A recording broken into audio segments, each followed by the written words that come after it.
What's up, guys? It's our wrestling podcast coming back at you with another episode. This is Dave Vicious along with Justice Roll Package. Sorry, there was just a hit. Craig the British Bulldog and what's the deal with Dave myself. not doing the opening? What's the deal with Dave not focusing? Bringing you our perspective on the world of professional wrestling. No inside sources, no ties to the industry. Just stories for the diehards. Sharing no opinions with you. Today's topic: Trendsetters Lita. For audio fans, give us a listen on Apple, Spotify, and iHeartRadio. Or for video, check us out on YouTube at Our Wrestling Channel. And look to your left for several other video options. And please give us a follow at Instagram at O.W.P 2019. Jess. Do you ever knock, Dave? What's the deal with Lita? What's the deal with the stupid Dodgers? Is it a tail or is it a whale? Whale tail. Oh, goodness. So we've done a few episodes with Lita in mind, but I don't think we've completely focused on Lita, the trendsetter, the high flyer, the spot giant. I don't want to use other terms that have been used before. Nobody carved a path like Lita did. There are flaws. I think we would say that. That being said, she changed the environment for the women in wrestling. She's one of those. The trendsetter is really fitting. Craig, what do you say? Yeah, she is. I mean, if you grew up during the Attitude Era, during like your formative late teen years, like you absolutely, your eyes did not leave that tail and her little thong, and I don't know what you're talking about. The stuff with Trish and all the other divas at the time, and it was a different world back then. But she was talented and she was very sexy, and you had a tough time turning off over the channel to the other network when she was on. She was very cute. No, and so I'm convinced that she really was a trendsetter. You know, we've done Brian Pillman, we've done Dynamite Kid. We might have done one other trendsetter, and I kind of laid off the trendsetter because really, if a trendsetter, I want someone who really set a trend, somebody that really did that, and I feel Lita did, and she was one of the first women's wrestlers. Like Trish got known because she came in as a manager, she was a fitness model and all of that stuff, and then she got better at wrestling because she kind of fell in love with it, and then she got better, and that's why Trish is on her own Hall of Fame path or whatever. Right, Lita did, like, she came in and she was with S.A. Rios, I believe was his name, and like, so he was like this Mexican wrestler that came in and would do like Hurricane Ranas off the top, and then she would mimic him. And so we first started noticing Lita because of that. I don't know, I can't remember if that's in the notes or not. Kevin, we're just 7 days removed from WrestleMania, and look how much the face of the WWF has changed. Following contest is scheduled for one fall. Making his way to the ring, being accompanied by Lita from Guadalajara, Mexico. Weighing in at 217 pounds, S.A. Rios. But and then she joined the Hardy Boys, and their look, all three of their looks was like this trend-setting look, and Lita was the first woman that was allowed to kind of like leap off the page at you. I'm not saying, I don't mean that, and maybe that was not a good phrase for me to say, allowed. I don't think Vince held them down. Vince just didn't see money in them, so Vince didn't really care. And you know, like Muda, Great Moolah. It's an offset of holding them back. Yeah, the Great Moolah, Sensational Sherry Sherry got more famous from being a Macho Man's manager. Not that she shouldn't have been famous for her in ring work, but women's wrestling wasn't big at the time. So Sherry became a pop out when she started managing Savage and DiBiase and Shawn Michaels and later on Harlem Heat and all that stuff. And so so Sherry became popular for that. But a real trendsetter is Lita. Like women were looking like her, and even though maybe it was done in rap videos before or whatever, but like Lita, so many people were dressing up like Lita, and then women would go to wrestling events to cheer her on. And the only other person that I could think of that really was Chyna, but Chyna was born different and she looked different and she worked on her body more. Like Chyna had a different path, but Lita was one of the first ones that I realized like she's actually kind of moving the needle. Like for women, and women were not afraid to be who they were, and that was because of Lita, and she deserves this. What Lita did, you can't sell that. That's all you doing moonsaults off the top. That's all you doing high flying work and taking that massive eat on the canvas. Lita did those things. Not to disparage what Chyna did. Chyna did stuff and was legitly manhandling people, for lack of a better word.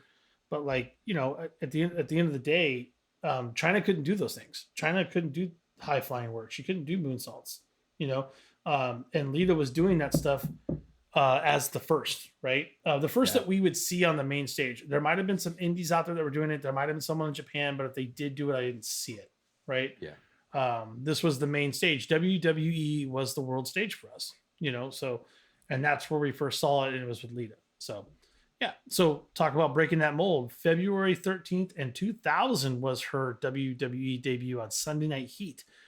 She's in there as Essa Rios' manager, instantly standing out with her daring in-ring style and moonsaults, like we talked about. She trained in Mexico. She worked on the indie circuit, which was rare for a woman in that era. Her lucha libre background brought unique, high-flying edge to the WWE women's division.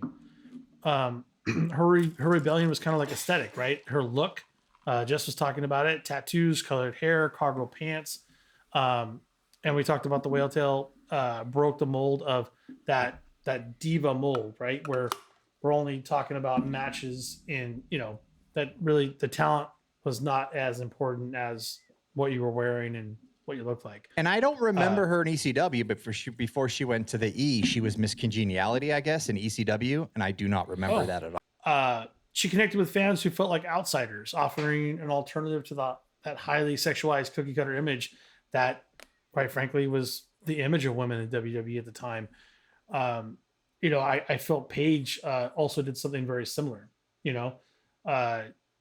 Paige's look, just like Lita's look, offered an alternative to women's wrestling, and people go, "Oh, I don't have to be that cookie cutout blonde, blue-eyed person. I could be something different." And by the way, women's wrestling now is completely taking alternatives. There's way more individualization, and I think this kind of starts it with Lita and later on with Paige. She started to frequently feature on programming like Raw, SmackDown, and pay-per-views. Her style became iconic. And then we get into the Team Extreme era. So 2000 to 2001, we're talking about she's on Raw and SmackDown. She teams up with Matt and Jeff Hardy to form Team Extreme. This is where I think people really saw the breakout, because the Hardys kind of broke out at the same time, right? This was the three of them together was a huge bump. It's probably a perfect pairing, like, or trifecta or whatever you want to call it. Like they just they meshed together so incredibly well. Yeah.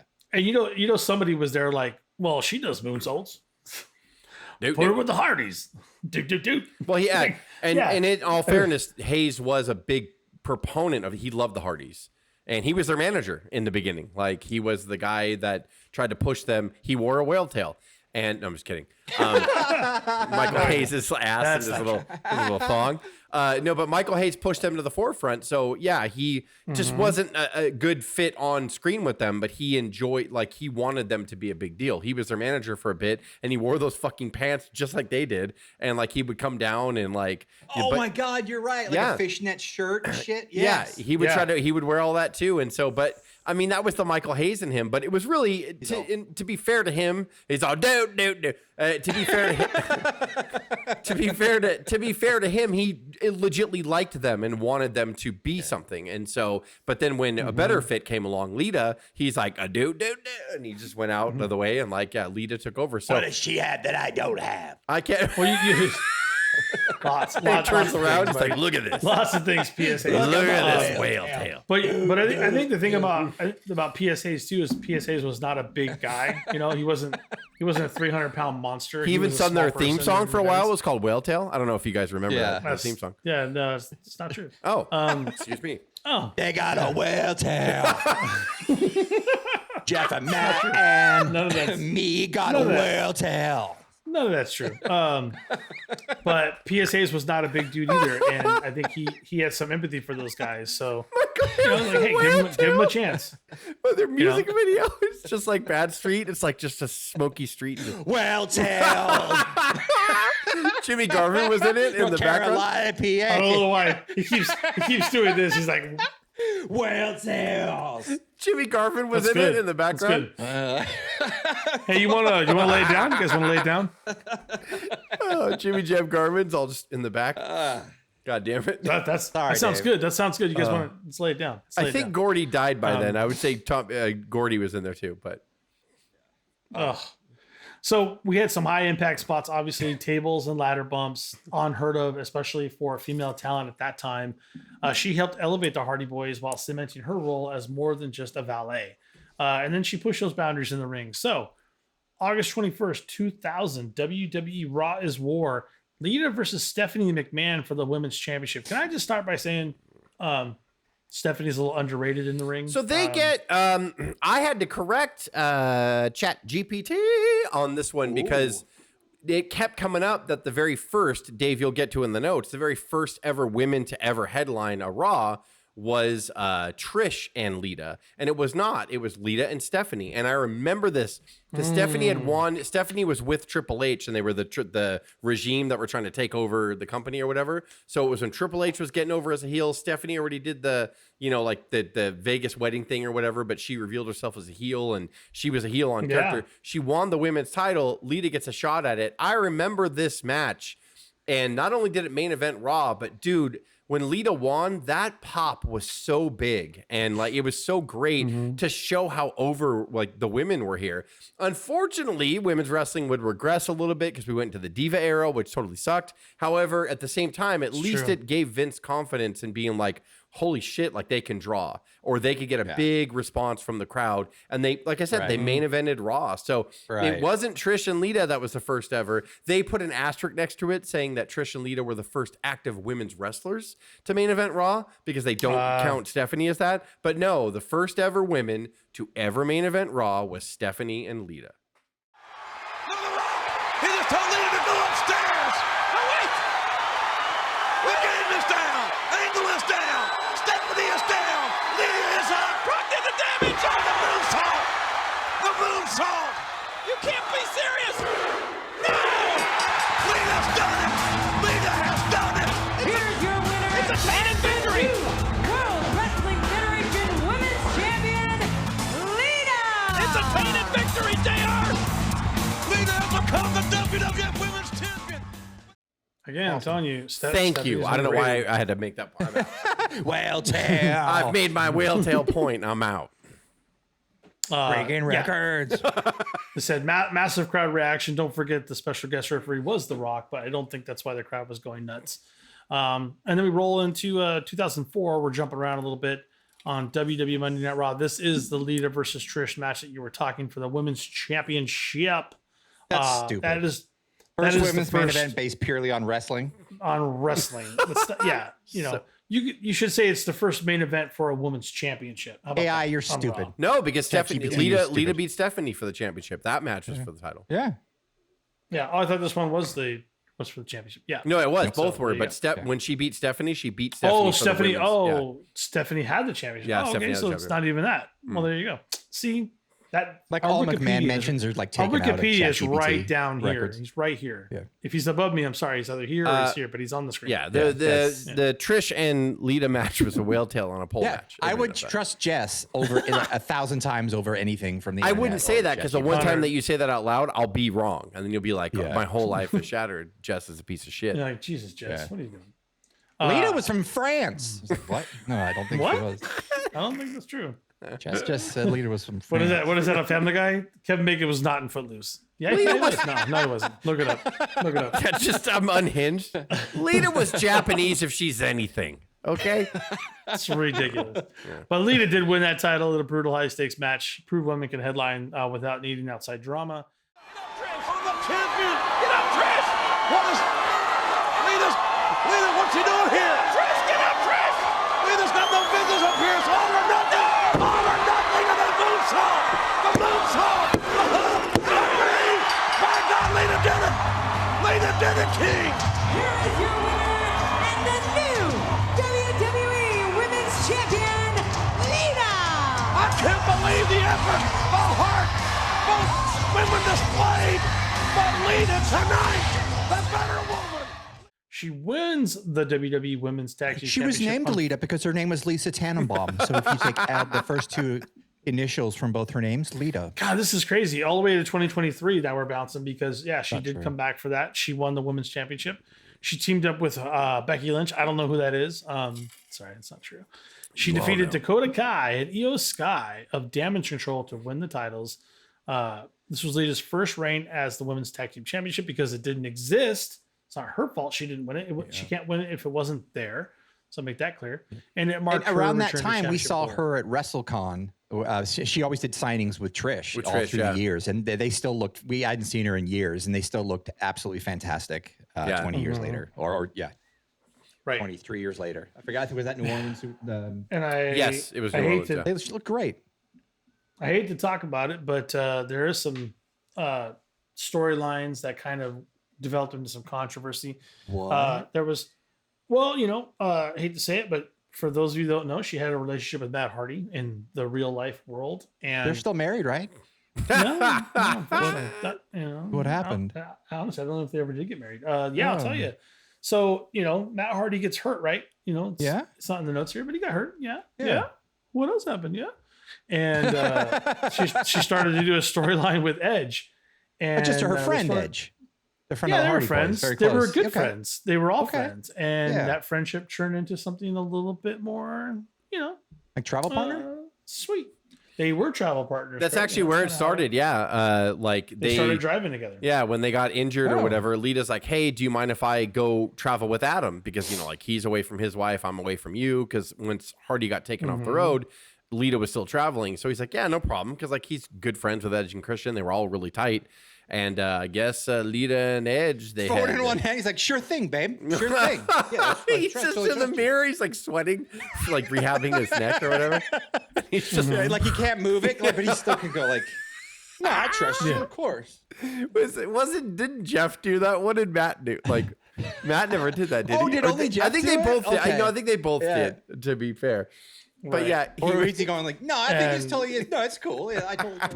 Even that delete was years later. Sorry. Yeah. So because of that real life situation, it turned into a controversial storyline. They blurred those lines between kayfabe and reality, and Lita took the heat for that, showing the industry gendered double standards. So Edge never caught any flack for this, by the way. Lita caught all of it. No, apparently it's cool when a guy does it, but if a woman does it, she's a W word. But like if a guy does it, it's ridiculous. Yeah. It was like that for a long time. It was like that when we were growing up. Like guys could do no wrong. We could do whatever we wanted to. And then like women, no. If women did something, no, they were trash. Yeah. And but quite frankly, it's still that way today. It led to some awkward moments. The Matt and Edge feud, the back promo with Matt and Lita, and not because but in all honesty, it led into the feud with Cena, which is one of Cena's greatest feuds ever. And I do have to say, and it really sucks. Infidelity or whatever, is really shitty. I mean, they weren't married, but it's being cheated on is terrible. And I'm not shining a light on that or anything, or saying that that's okay to do. I'm just saying it did translate into good stuff, because I would say Edge and Lita were really a good pair together. And when they did the live sex scene or whatever, and Cena came out and disrupted it, that's really raw history. I have talked to you here and there, but I haven't talked to you since everything has really went down. But I want to hear you explain yourself. Go ahead. I want to hear from you. I want to hear from the horse's mouth. What would you like to know, Matt? Because as I know, I'm sure you've been listening to this entire show, because if it is if it's online, it's on in your house. I know that much. Well, the first thing I want to say is how did it feel to see me Monday? I don't know if it was so much seeing you that I didn't like, but I didn't really like seeing you blindside my boyfriend and attack him. But I thought it was awfully sweet of you. Well, if you thought that was sweet of me, believe me, your life is only starting to become miserable. It was absolutely fandom pandemonium. Yeah. People went nuts over it. It was it caught so many eyes. It made Edge. It really made Edge's, because he was already he was a face, and he was trying to get pushed, and Vince was really trying hard with him, and he was over-ish to a certain extent. But when he became the rated R superstar, that changed everything. And it was because of the heat of Lita and Matt that propelled Edge, and they did really well with it. Lita and Edge did. They rode it, and it's when you get that lightning bolt, you jump on it, and it made Edge's career legitly. And Edge started coming out to the Michael P.S. her theme song, Michael P.S. the Whale Tail. Yeah, so on that, well, he played him out, whatever, I don't remember. So real at this whatever point. WrestleMania where he took on Mick Foley, Hayes sang it live. when Edge came out to the ring. Oh my gosh, that's right. Yeah. With the Bad Street Band. Whale tail, and he had a bunch of people dressed up in whales, like just swaying in the back. It was so good. Like if we don't get one comment about like, hey guys, if we don't get one comment, we gotta get one comment with someone say, hey guys, can you help me find the Whale Tail song? I can't find it. Did you see Mike? I know, someone's gonna ask. 4 people that are listening to this are gonna be like, I cannot find Whale Tail. I've been looking for Whale Tail. Michael Hayes' Whale Tail. Just look it up on YouTube Music. It's right there. WALE. It's like it's got to be number 1. Michael Hayes Whale Tail. It's right there. Yeah, easy. Right. Yeah. Dave's sick of this shit. He's all fuck off. I don't like Edge. I don't like anything you're saying right now. You're not wrong. Over you, Whale Tail. I can't even. Whale Tail. What's funny is like Atlanta, GA. In my opinion, you guys always give him more credit than deserved, and now you're just making up stuff for at the same time. It is really fucking annoying. I'm not gonna lie. Oh man, Jesus, God, he's awful. Anyway. The Trendsetter legacy. Let's talk about April 5th, 2014. Sure. And the WWE Hall of Fame induction. She was inducted over WrestleMania 30 for her impact as a trailblazing wrestler and for her career there. But in 2018, she was the participant in the first ever Women's Royal Rumble. That's she returned awesome. to a massive ovation. That did have a huge pop, yes. Yeah, it's huge. Yeah, absolutely huge. And as far as that goes, it was a huge Royal Rumble for the women's in their first. There's people like Becky Lynch, Bayley, AJ Lee, Rhea Ripley, Liv Morgan. Guess who won the first Women's Royal Rumble in 2018? Asuka, I believe. I think it was Asuka. I had no clue. See? Yeah. Chat BT right there. Chat BT. Chat BT. There it is. It's there not. It was Lita. I'm like, whatever.